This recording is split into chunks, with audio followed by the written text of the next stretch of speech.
All right, let's go. Power Hour, back again. We got Matthew and Ryan with us. How we doing tonight, fellas? Good, Going good, on. good. Both of them. Ryan just recorded Irish Insight today, so if you are a Notre Dame fan, he's previewing the spring ball. So go check that out. Matt just recorded a Cubs podcast. Season starts next week, so if you're a Cubs fan, go check that out. They're on all of our socials. But all right, let's get into it. So first topic tonight on the Power Hour. As everyone knows, David Dobrik is kind of getting canceled / his vlog squad is definitely getting canceled. A lot of controversy going on there.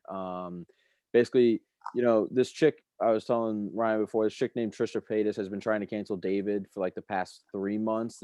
Before this chick, even the girl who came out and said the stuff that kind of got everything started. But Trisha's been trying to cancel him for a while, says that like David's been doing this stuff for a long time. Like this is kind of who he is.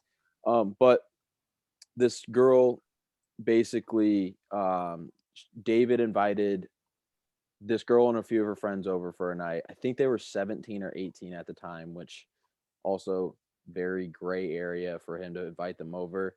I'm pretty sure like there's texts that were leaked or someone leaked something that like the girl basically like they got there and they were like, it might have been in the vlog actually, but they got there and the girls basically were like, yeah, we are not trying to do anything. David wanted his name's like Dirty Dom. I don't know his exact name. It has dirty in it. It's something stupid like that. But that guy is one of the probably the main piece of shit in this whole scenario. But David like wanted him to have a five-some or something. And then the girls got there. I think they saw that they didn't really, want to do that at all. They just wanted to go and hang out with David Dobrik, which back then, like, I mean, David Dobrik was probably 22. Like, I mean, He was a star. yeah, like a lot of people probably like he used his clout to get these girls to come over. Right. They just wanted to get a picture with him, put it on Yes. Instagram. Yes. Maybe drink with them, like who fucking knows, And so these girls go over to their house. David, like I said, he kind of gets the vibe in the vlog. I'm pretty sure they're like, yeah, well, the five-some's not happening. And then the vlog like skips ahead, and then it's like basically like this dude who he wanted the five-some to happen with, a threesome happen with, and then like I don't know, like the girl basically spoke out and said she was pressured. She was under the influence, so she could not give consent either. She basically said she said no too, all that kind of stuff. And then a few of the people in the vlog squad, when they first spoke out about it, were like, well, all of David's videos are all planned, they're all scripted. Like nothing actually happened. The door was just closed. You just saw after. A lot of people are like, well, that's not true because with everything else coming out, like this is coming out. Why would she speak up about it and lie? So big controversy. Then now, like a lot of them haven't said much either, which is like, I mean, dude, come out and apologize if you were there. Everyone knows who was there. You're in a video. David Dobrik waited a little bit to apologize. He then apologized. It was kind of a shitty apology, and he uploaded it to like his third YouTube page, not even his main one, which is like Strike One. And like Ryan said, he did his apology after endorsements started slipping away. Like he didn't do it before that, which is like, okay, you saw money slipping away, so you do your apology. He does another apology. He was like crying, blah, blah, blah. It's interesting. I don't know, like a lot David Dobrik, I mean, for us growing up, like he was like kind of like king of YouTube and everything. And like, a lot of this stuff, like I would say, like I bet if we went back and watched it, we would kind of be like, oh, it's kind of weird. But like I don't know, like he made a lot of his friends money. I'm sure a lot of them are like, yeah, you can do this stuff with me. Like, I don't give a shit. Now, this is completely different because this is like involving a girl and potentially rape, and this is fucked up. But like, I don't know. What are your guys' thoughts of this whole situation? Go ahead, Matt. I'll let you go first. I mean, his claim to fame like was just always so crazy because like there was always a handful of like big viners that were just like own the app, and then once like Vine was gonna come to an end, he was like the only guy that really made a real run at like a serious YouTube career. Like there's some others that have like decent YouTube channels, but Logan Paul. Oh yeah, that's fair. I totally forgot that he was Vine, honestly. Yeah, Logan Paul was a Viner, but yeah, I agree. The Vine to YouTube. I think he like started his YouTube when Vine was like still relevant though, so it was like a little different. I think he went from Vine was still relevant. I know I won't make like my life on this. I need to do YouTube. Yeah, definitely. So like, I mean, he's a big fucking star. So honestly, I'm surprised he made it like as far as he has without having some kind of controversy on his head. Because like he's always been known for like making his pretty much like forcibly putting his friends on doing stupid shit. And I'm not like rape is definitely not on the same level as like blowing shit up in their backyard or anything like that. But I mean, yeah, his apology was ass. He was pretty much just like blaming his friends for like stuff that he was like, and to that point of like him blaming his friends, it's like, dude, David, you're the ringleader. Like anything you say goes. So like if this did happen, you know full well it happened. You know, like everything that went on because like you're the ringleader. You're the leader. You're the guy who pays all these guys. Like they listen to exactly what you say. Speak it like all the fucked up shit that he did. They all were okay with it because it's David who did it. So it's like, I mean, they're basically slaves to like his own wishes. So whatever they do, it's like what he wants to do for content, but he's not like comfortable with doing / doesn't want to put his body on the line for. So it basically has just like slaves that he pays like probably $1 million or $2 million a year to take care of all that stuff for him. It's kind of I don't know if this is gonna be like it's not like you won't see David Dobrik on social media anymore, but it's like you guys said, his apology was very like it seemed fake, but like I think people kind of forget that he was like the pioneer of like what there is now, like what are they, like vlog houses, like like frat houses in college. Now there's just like vlog houses. We have these groups. Like who's the guy that's on the BFF pod with Josh Richards. The TikTok houses. Like that's kind of like Josh's vlog house is kind of like, I want to say he stole ideas from David, but like I feel like they got their ideas from like what David did like in the past and like what he's built up. Right. So yeah, it's kind of crazy how he's like the big man on campus with that kind of industry. So it'll be interesting to see what happens. I mean, does it blow over in a month? I hope not, because like sexual harassment's a huge deal. So, but it'll be interesting. It'll be interesting to see. I will say this. I think like obviously we'll have to like more will have to come out with what actually happened, and if the girl speaks up even more, and obviously then you can make full on judgments. And if like obviously if it was as bad as it sounds like, then I think he's not gonna get like he's pretty much. I think he might just say fuck it, I'm gonna get off the internet. But like I was on fucking Instagram today, and Chris D'Elia is back in the fucking podcast game, posting stuff, doing his podcast, doing whatever. So it's like, if he can get back in it, anyone fucking can. That dude is weird as fuck, and everyone was like, why is this guy, like anyone listening to him? And now he's back, probably going to do stand-up again once the country opens. But like, so I think, like you said, I agree. Like, it'll be interesting, like, not really interesting because like you said, this is a tough conversation, but what else comes out of this, and if more people speak up or what. But like I do think if like the chick was just like, I was really drunk and I didn't know what was going on and blah blah blah. Now the guy who did do it, like he should definitely be fucking, but like David might come out more, and then it might just be like he takes like a few months off social media, kind of like looks back and knows that like what he was doing in the past probably isn't the best thing for him, and he'll probably come back because, like I said, if Chris D'Elia is back on the internet, I mean, what anyone can get back on the internet, honestly. Yeah, it's crazy, like how big you can get by doing that. Like, look at Addison Rae. Like, she just went from some teenager. Now she's just because she has money now she has a single. Like, it's so bad too, but it's gonna be. I haven't listened to it. It's like top 20 everywhere because it's Addison fucking Rae. The chick Yeah. has like 50 million Instagram followers. The song is horrendous, but it's like she can put out 5 horrendous songs. It doesn't matter how bad or how good the previous one was. Everyone's gonna fucking listen to it again, and it's gonna be Yep. top 10 in the charts again, and it's just gonna continue like that as long as she stays relevant. And like her and the D'Amelios, no matter what they do, like it's always gonna pop. But yeah, I mean, this is the age of social media. Like these people are legit celebrities now, and like they're literally just like on YouTube.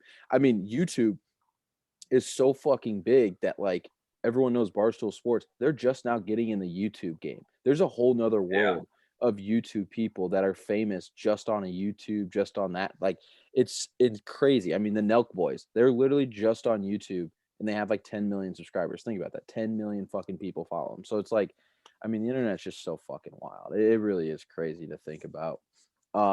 Any final thoughts on any of this for me?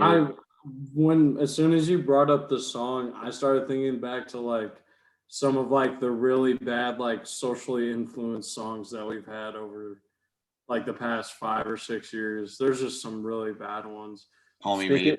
Although I love that song, but Call Me Maybe, she had bangers after. So yeah, she had a whole album that was like Carly Rae Jepsen had bangers after. I will say this: Rebecca Black and Friday got fucked out of this time era, because if she released that song now with TikTok and everything, that song would be insanely played like all over the world. She's still like, she has like a music like career, like not like a serious but a little one. I guarantee that's a good point when you bring up with music and TikTok, is that there, you know how many songs that are like only popular because TikTok made it popular, like with dances and stuff. Now there's like, if you look at like Jason Derulo, like the Rap Caviar list on Spotify. Half those songs are from TikTok. Ass, bro. Savage literally just won Song of the Year, and it's only. But also on top of that, like on TikTok, you hear the little 10 seconds. You're like, oh, that song's not that bad. I go and listen to the full song. I'm like, this song is horrendous. Like it's ass. Yes, like that little 10 seconds, okay to listen to, but the full song is horrendous. But if I was Soulja Boy, I think Soulja Boy would have absolutely he made good money then. So much money. But during TikTok era, he would have made so much money. The Crank That would be the number one. That would have been the number one dance. I mean, Crank That Soulja. Yeah, like, dude, he was crazy on TikTok. Him and Rebecca Black, they should be so fucking pissed that their music career didn't take off 5 years later. But all right, we'll move on. Yeah, I agree though. Songs do suck nowadays, but TikTok, I mean, you just get a famous TikToker to dance to it, you're cool. Chase Claypool, former Irish player, current Steelers wide receiver. He got into a bar fight out in California. It was kind of like a 10-person kind of fight little thing. Some people were trying to break it up. Some people were fighting. I don't really know who was on whose side during the fight. Chase Claypool kind of had a little bitch move that a guy was on the ground. He kind of kicked his face and then he ran away. So I was disappointed to see that. Like that was kind of just a huge bitch move on his part. But also like, dude, what is going on? Like, do you just become a diva / a bitch if you go play wide receiver for the Steelers? Like, it just seems like every fucking receiver for the Steelers turns Antonio Brown, baby. Juju now. It's been like that, right? That's yeah, like 3. That's what I'm saying. So, but Ryan, this is right in your wheelhouse because you're a huge Irish fan and you're a huge Steelers fan. What were your thoughts when you saw this one? Well, first thought that came to mind is, why would you pick a fight with Chase Claypool? He's about 6'4", 230 pounds, and like of just basically pure muscle. But the one dude who was running after him, I didn't see the video. I saw. Okay, I saw the video, but it was TMZ. It looked blurry. Like it just wasn't very high quality. One of the guys though looked like the same size as Chase Claypool. Okay. Yeah, like they didn't look like they were like little dudes like trying to fight. Like, but I mean, I don't know. Like from a production standpoint, like on the football field, like it's obviously there. Like he's basically the AFC's version of DK Metcalf. So I'm hoping this is kind of like a small hiccup. Now with Juju being back on the team, Juju's like he's got like another career off the field with like TikTok and Twitch and all this other stuff, and he's kind of like he's not into the drama like fights in a bar, but you can tell like he's like making videos and like dancing on other teams' logos and like kind of rubs people the wrong way. So I'm hoping Chase Claypool just kind of grows up. I mean, he's like what only like 22, 23 years old. So yeah, it's disappointing to see, and I hope it's just kind of like a fluke. But like you said, do you just become a diva if you play receiver for Pittsburgh, because it's got Antonio Brown, then Juju, and then Chase. I mean, you really could even bring it back further than Antonio Brown with like Martavis Bryant, because he was just couldn't put the pipe down with marijuana. But I don't know. Let's hopefully it goes hopefully just like a Heinz Ward or a Santonio Holmes, just kind of just play football and stay off social media. But it's a social media era, so it's hard to do that. Yeah, I guess nowadays you're either a social media star. If you're a wide receiver or a ball catcher for the Steelers, you're a social media star, or you can't catch the ball at all. I know. So, really unfortunate. I just one or the other. You gotta pick your poison there.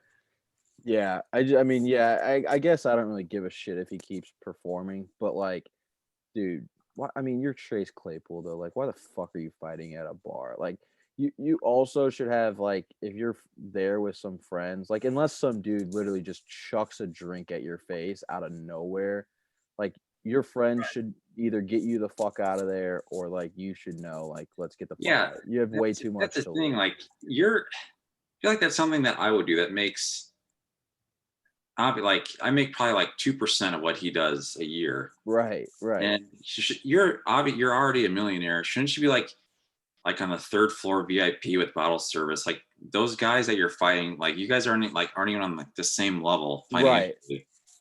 Like, you shouldn't have to deal with those people. That's what I'm saying. And like your boys should be like kind of alpha situation. Like there just had to be like, he was probably talking to like some dude, a girl he was trying to get with, like, yeah. Because I was waiting to bring this up, but I remember this was his senior year. We were at Brothers on Eddie, and it was like me, 3 guys, and like 3 girls, and we were just pre-gaming before we were gonna go to Corby's, and like the high top next to us, it's literally just him and like 4 or 5 other girls. Like, I can definitely see like he's got some kind of alpha stigma. Yeah, I mean, who knows? Maybe he thought he was at Brothers and he got confused and he thought he had to fight. Man, if you No, can't. I'm not making fun of him for being at Brothers, but the point was, I am. He had a bunch of girls like next to him. Like it was just all girls, like no guys, no other football players, just him and 4 girls. You know, it's weird that like we all make fun of Brothers, but like even like who did I say? Oh, I saw Ronnie Stanley there after he was drafted, and he was in town, then he went to Brothers. So it's like, no, all the football players after they leave to it. All the football players after they leave go. Like I remember that it was like 2 weeks after Sean Kaiser got drafted, I went there to get food, and he was there. Like it's like, I don't know if you can't get like. But brother, you got to get the brothers out of you when you go out and you're like in LA. I don't know if he was in LA. He was in California, so I assume it was like somewhere pretty nice. But like, come on, man, you can't act like you're at Brothers in South Bend. It's just a different vibe. You'd think he had that like Canadian stigma where all Canadians are nice. So yeah. No, I don't think Chase Claypool has that. That's for sure. But all right, last topic for tonight. Tournament was this weekend. Crazy upsets. It was wild. I was in Vegas for it. It was insane. I mean, where'd you stay at?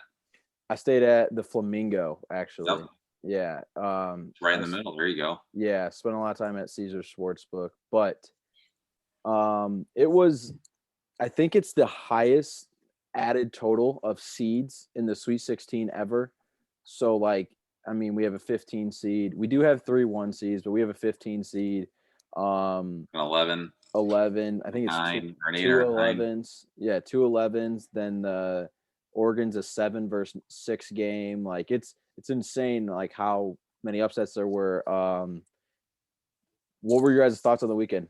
Like your bracket fucked, or you kind of have a chance? Because I feel like everyone's bracket's fucked, so you could still have a chance. You just got to still have Gonzaga or Baylor or someone. Michigan. I was good until Abilene Christian beat Texas, so I was good until the night of the second day of the first round. Oral Roberts beating Ohio State did hurt me a little bit, but I don't think I had them going past the Sweet 16. So it wasn't a total crusher, but Abilene Christian beating Texas, and then I had Illinois winning it all. Yeah. They lost. So that pretty much sealed my fate. Do you guys think that Illinois kind of got screwed because Loyola is not an 8 seed? Like, oh yeah, not 100%. at all. 100% they got screwed. How the fuck was BYU a 6 seed and Loyola was an 8 seed? You know what it reminded me of? I remember a couple years ago, it was when Wichita State was just an absolute buzzsaw of a basketball program. And they played Kentucky in the second round. The 1-8, like yeah. An 8 or a 9. Yeah. And they're like they're not an 8 or 9 seed. They should have been like a 3 or a 4. That was the year that it was Kentucky had all 5 starting freshmen. They went to the national title and lost to UConn. Yeah. So it's like, and honestly, I think that Loyola Chicago, I mean, they have to beat an 11 seed Oregon State, and then they play Houston or a 12 seed Oregon State, then they play either 11 seed Syracuse or 2 seed Houston. Yeah. But I mean, after watching Houston play Rutgers, is anyone like they're a really good 2 seed? Like Buddy Boeheim, bitch. Yeah, I think Syracuse might beat Houston. Like, yeah, I mean, if Houston's gonna struggle against Rutgers. Yeah, Rutgers, then Syracuse should beat them by damn double digits. Houston can't shoot / score. Like, how the hell are you going to beat a zone if you can't shoot? So right, and the defense isn't very good. So I mean, Loyola, I just thought like even Georgia Tech though, like they just won the ACC and they played Loyola pretty fucking tough and without their best player, like they should not have been a 9 seed either. Loyola should not have been an 8 seed. BYU. It's a perfect situation for those two teams because we'll have one like Cinderella story at least in the Elite Eight between and Oregon State. For sure. But like BYU then gets beat the shit out by UCLA, kills them, and it's like, why the hell were they a 6 seed? But I agree. Oregon State's like insane. They've won their conference championship. Then they beat Tennessee. They beat Oklahoma State. Both games pretty handily.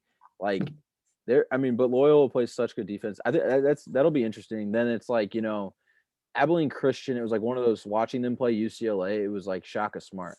How the hell did you let this team beat you? Like, how in the world this team can't score? How the hell did you got your whole team's 6'8"? Their biggest player is like 6'6". Like Oral Roberts can score. So I can see how like it'd be tough like sometimes because they hit threes out the wazoo. They're the leading scorer in the entire country. So it's like I get that one, but like Abilene Christian, it's like okay. But I mean, does Oral Roberts magic rub off? Because like Florida did not really deserve to beat Va Tech, and they weren't. I mean, they blew that game against Oral Roberts. So it's not like Oral Roberts, Who did Oral Roberts play? Sweet 16. Who? Arkansas. Arkansas. Yeah. So it'll be interesting because then I mean, like Gonzaga and I think Baylor look like the 2 best teams probably. Michigan, I'll give Michigan credit though because LSU I think is another team that probably didn't deserve to be an 8 seed. So LSU should have won that game. They should have, I agree. But like, did you see the stat? They called 20 fouls in 16 minutes. I believe that, and it was just like insane. They looked up at the scoreboard and they're like, "We have to get a Big Ten team in the Sweet 16." The Big Ten has been absolutely pathetic. That is one thing that I like. Like Andy Katz, I saw him talking today, and it was like, I don't think it's so much the Big Ten was bad, but it's matchups. It's like, dude, when you lose this many, when everyone says you're the best conference, you are that bad. Yeah. Like, there's nothing else about it. So credit to the Pac-12. I don't like giving the Pac-12 credit in basketball or football, but the Pac-12 was just unstoppable. Solid. But in football, they never really deserve it. Basketball, do they have a fourth of the teams in the Sweet 16? And who really knows? Like, Oregon was they should not be a 7 seed. I Well, they think that got was healthy at the right time. I think that was clear. But they still Yeah, got they had COVID for a little bit, yeah, but but they still finished like 19-7. right. And Yep. then like 20. I think USC's like a 6, it could have been maybe a 5. UCLA, like they should not have been a last 4 in. Like I don't really get that one. I think they more just wanted them to play Michigan State.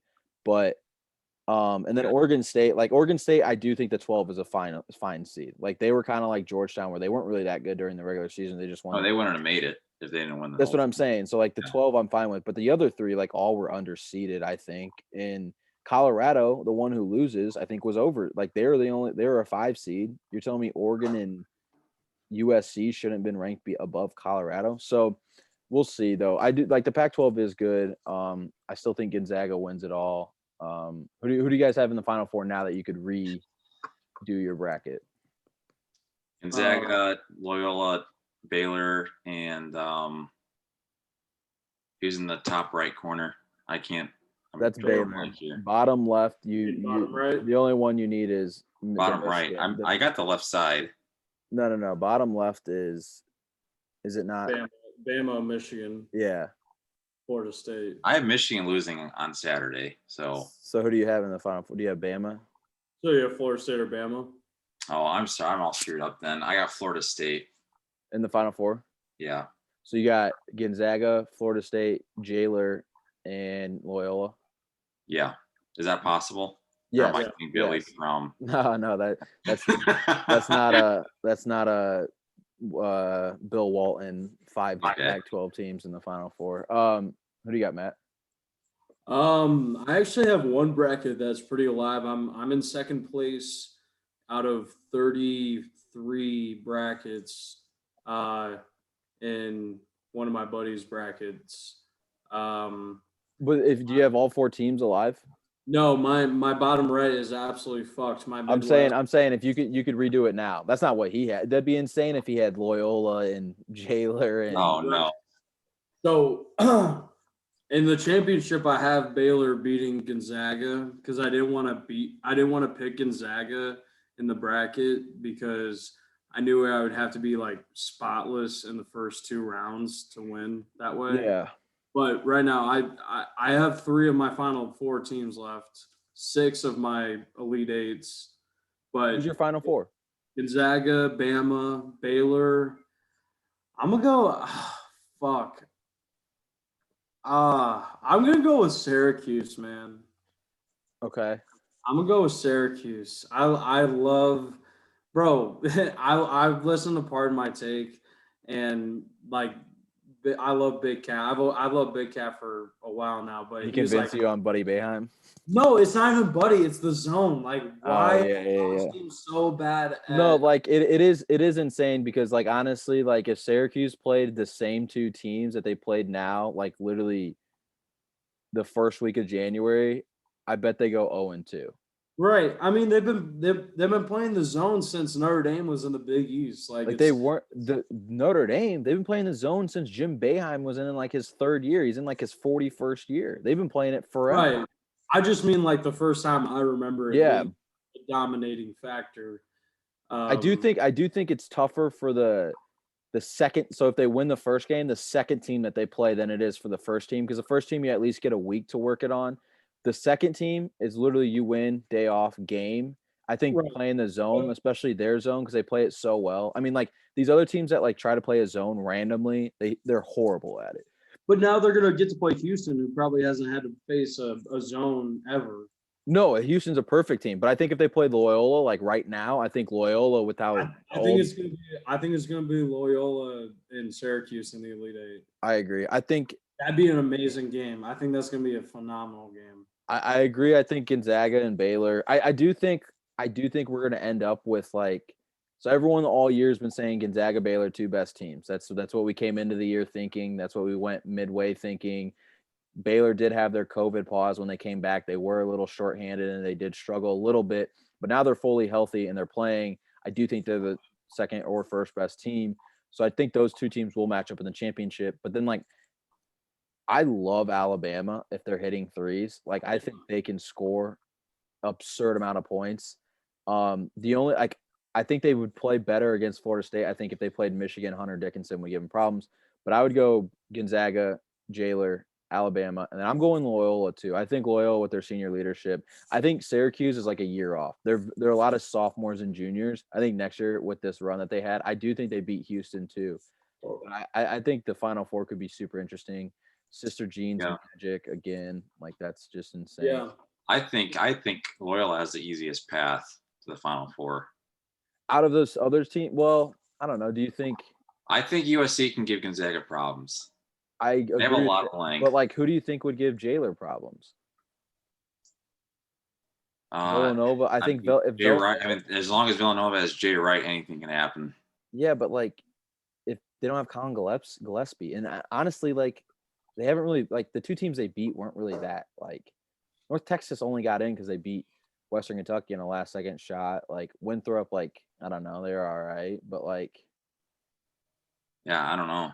I mean, and going into the tournament, Nova wasn't playing great ball, but I mean, I think the talent level Baylor has, though, I think they have the easiest path because I think they're just that much better. I think Loyola, if you go off of the other team's talent, yeah, I would agree they probably do, but like their talent isn't on the same playing field with Baylor, I don't think. Yeah.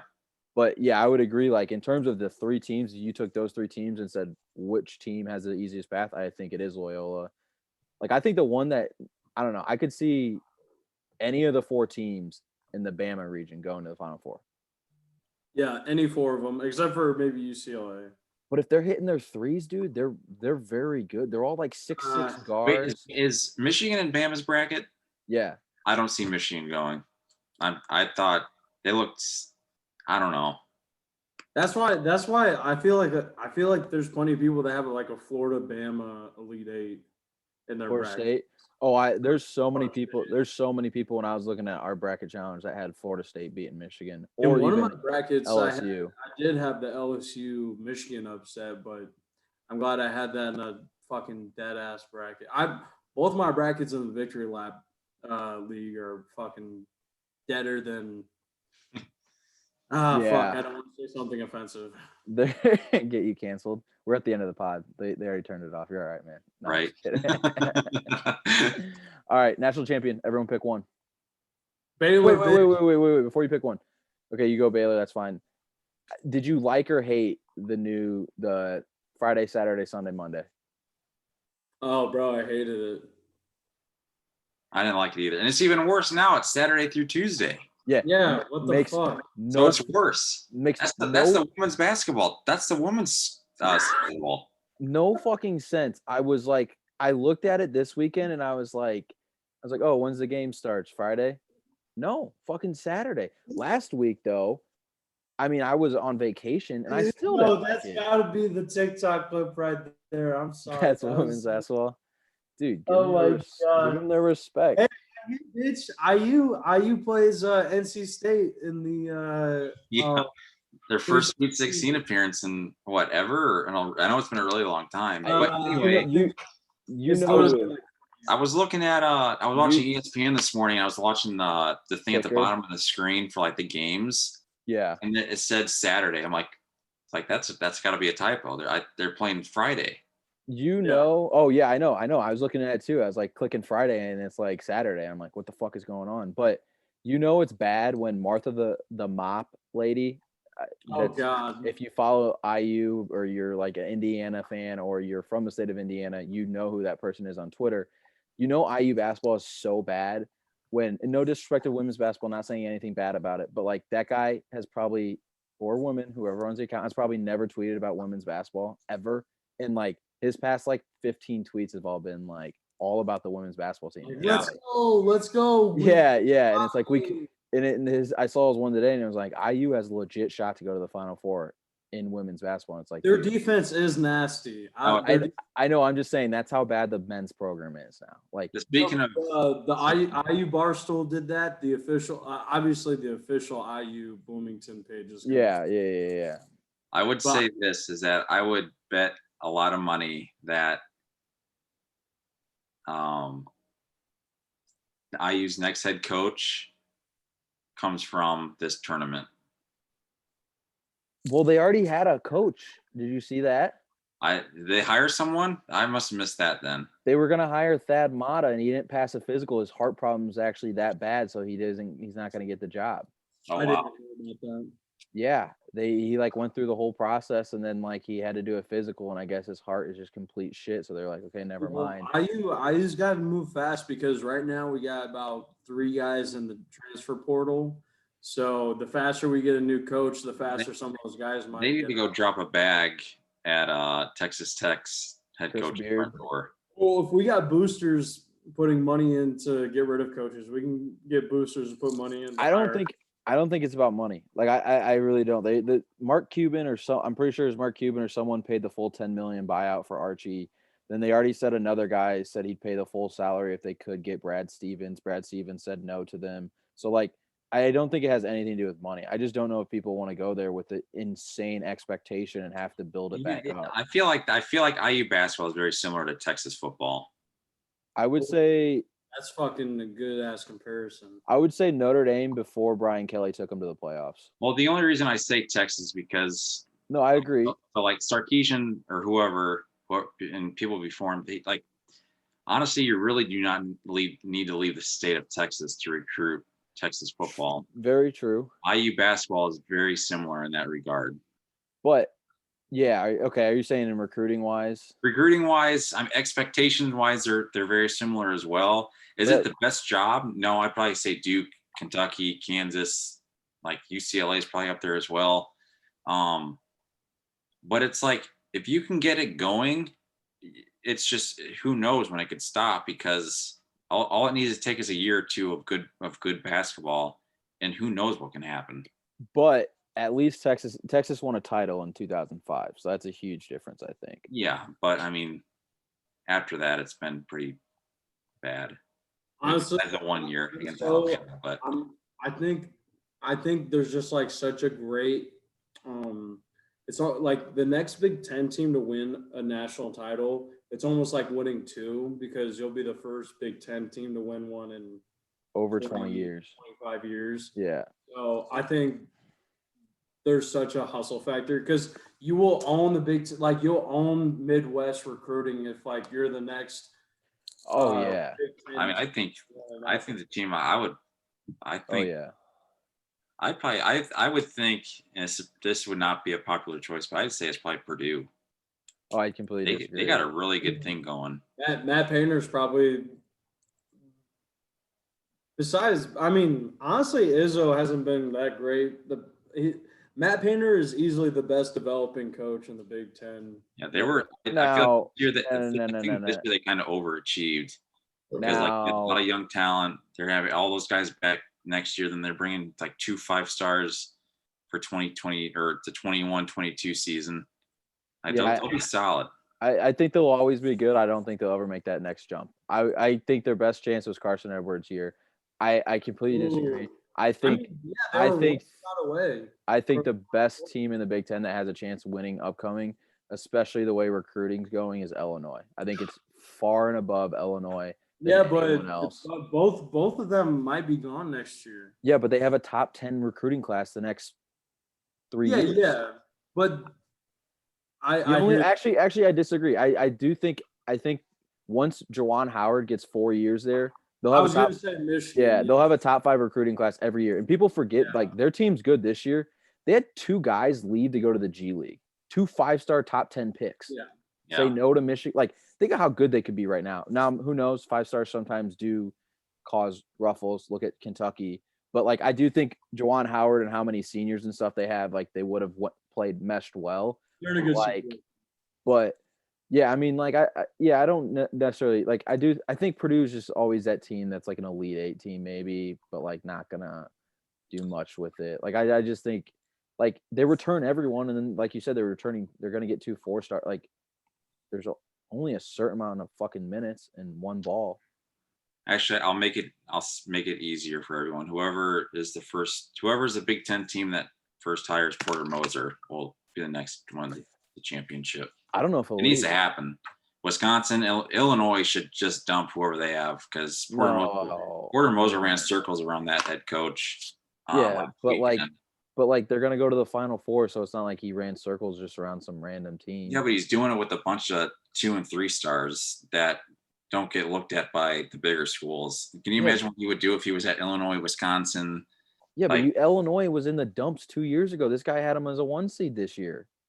no, you're right. That was an over exaggeration. Wisconsin, I agree with. I think like they have been the same team the last 5 years and haven't done anything. Like I would agree with Wisconsin. If I'm Wisconsin, yeah, I agree with you. Like get rid of Greg Gard and just be like, look, we're literally going in a path like this. We're not doing anything. Right. Like you're out. But the thing is like I don't like Porter Moser, like after this Final Four run, being in Chicago, like they're probably gonna start getting some recruits.